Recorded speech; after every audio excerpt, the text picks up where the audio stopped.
Welcome back to The Hub today. So, every month we get together with our friends from lifestyle shows across the country for the Banned Book Club, taking a closer look at some of the books that have been challenged or even being taken off the shelves. Yeah, we've got one more pick to reveal before we head into the new year, and Hannah has more.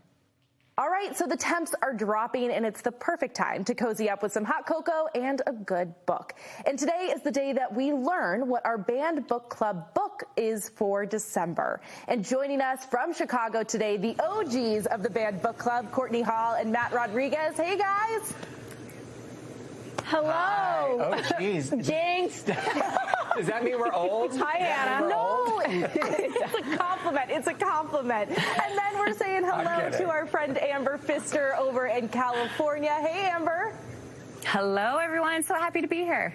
We are so happy to have you, and we are happy to have Julie Roach here in studio with us. She is the Collection Development Manager at Boston Public Library. Julie, thanks for being back here with us. Thank you for having me back. All right, so we read The Awakening in November, and we have another good pick here for December. Yes, for December, we are reading Never Let Me Go by Kazuo Ishirguro. A woman sort of looking back and telling the story of her childhood and her two friends, and they went to a very special school together, sort of a boarding school. They did all the things that normal boarding school students would do. They took classes and they played sports and they slept in dormitories, but throughout it all, the reader really senses this sort of permeating sense of dread. Something is really not right about this situation, and as the reader pieces together more and more of the story, they see that something is really not right. Something is very, very wrong.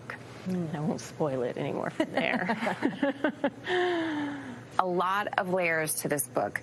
Why is it being challenged in some places?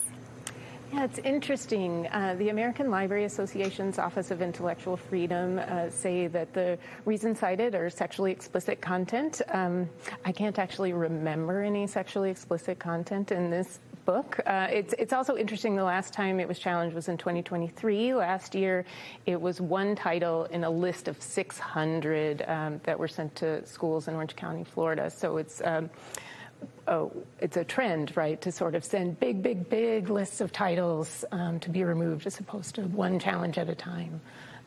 So, yeah, it's hard to understand why it was challenged.